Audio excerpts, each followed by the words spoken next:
Continuing with our agenda of macro fiscal issues in adaptation to climate change, we'll look at integrating adaptation into macro fiscal frameworks.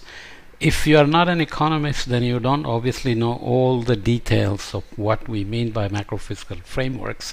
But in this narrow context, remembering I'm not an expert, we will kind of walk through, and then you'll have to do your own homework if you want to do more work on this in this direction. Macro framework implications of climate risks and adaptation policies. Macro fiscal policies should be supported by frameworks that reflect climate risks and envisaged adaptation policies. IMF guidance for both low-income and market access countries recommends analyzing the impact of climate when assessing fiscal sustainability. For vulnerable countries, the success of macro fiscal policies can be compromised by present and future climate risks. They may not have the wherewithal to worry about the risks of the future, even if they know it, but even the present, they may be just dealing with disasters as they happen in terms of disaster recovery, disaster management and recovery, rather than learning from them and adapting. Additional specific measures may be needed to cope with those risks, for example, the accumulation of fiscal buffers to deal with these as they line up in the coming years and decades. It's useful to study separately the macro fiscal implications of a weather disaster shock and of cumulative climate change effects. So we will look at a figure and a box on this topic. So here we are with figure 4, illustrative growth projections scenarios with disaster impacts.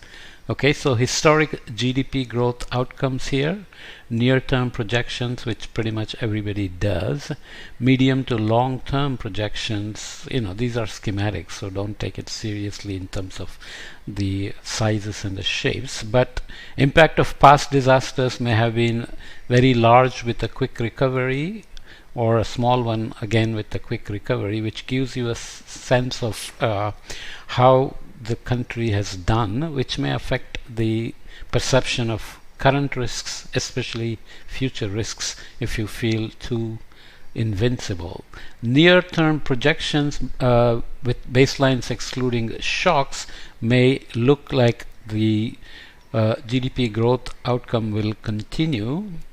Okay, so near-term disaster scenario or baseline can look like what you expected from the past, but if you go to medium to long-term projections, then you may end up here with long-term scenarios capturing different average losses and different adaptation policies. So depending on whether you are just hedging the bets against risks in terms of a guardrail policy so that you don't let the economy get into too much trouble based on the risk perception of the medium to long-term projections, and also then estimating the averages, or in some sense the savings you would make by adapting to estimated projections of risks. So these are schematics, but we can look at the implications of weather disasters, which can be macro critical and are best examined with short to medium term shock scenarios.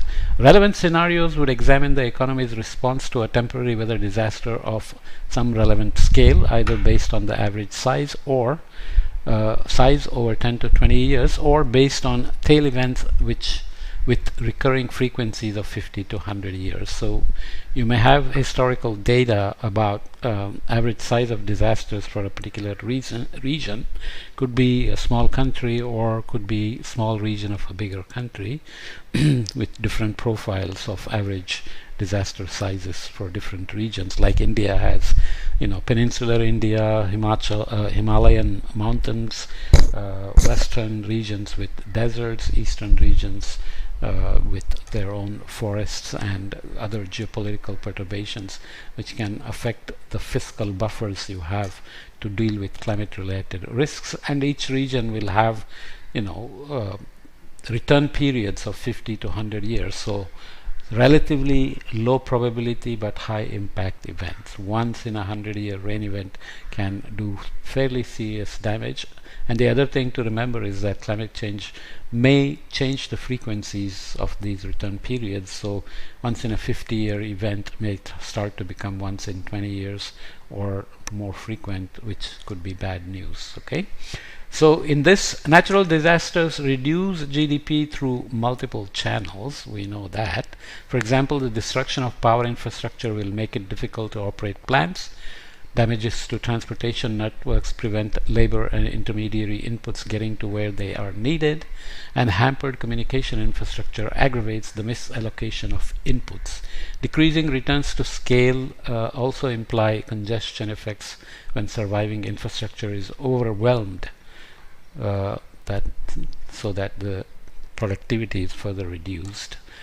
Humanitarian relief and reconstruction to address disrupted productivity have large multipliers, so that can have a positive feedback loop. So in addition to moral reasons, humanitarian relief is essential to avoid permanent adverse effects on labor.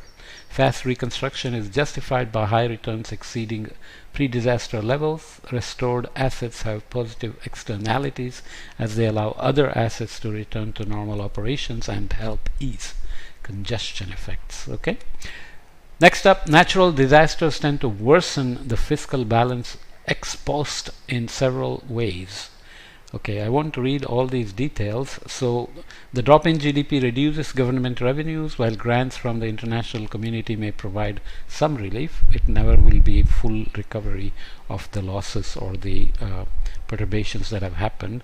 Lifeline support to affected populations, like provision of public services, social assistance, and in-kind transfers, and public and private sector reconstruction support, so grants to other government units and transfers, can lead to increases in current expenditure. So these are upfront costs.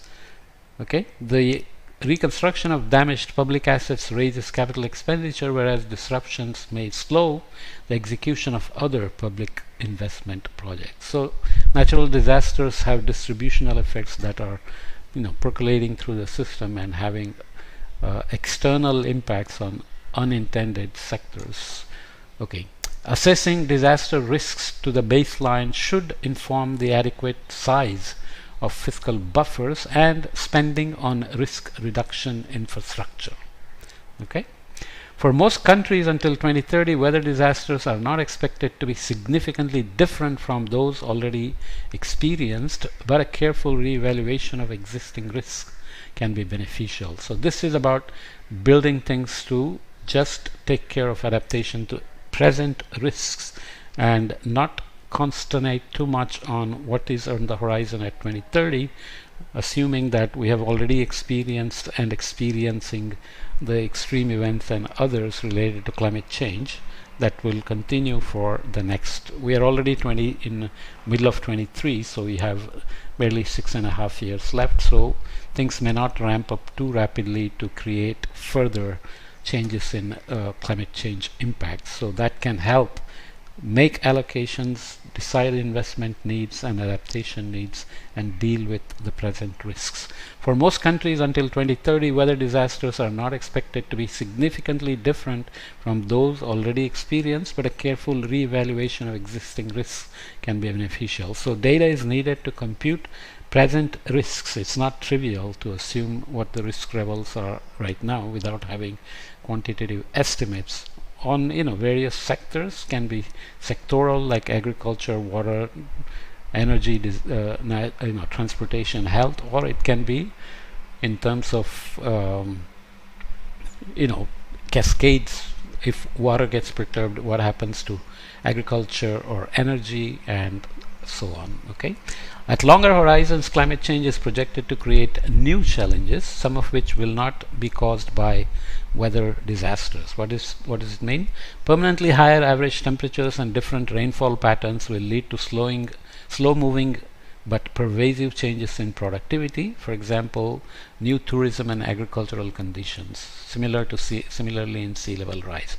So there are chronic changes happening in the background which we may not notice, like the frog in a slowly warming water versus a frog thrown into boiling water kind of analogy, as opposed to acute risks that keep happening and you notice them and you make plans to deal with them, but you shouldn't lose sight of those that are creeping up.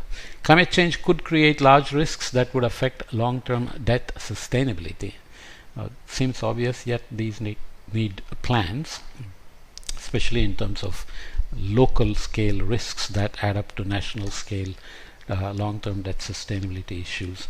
Long-term sustainability would be best assessed with long-term scenarios accounting for the cumulative effects of climate change and underpinned by coherent adaptation policy narratives.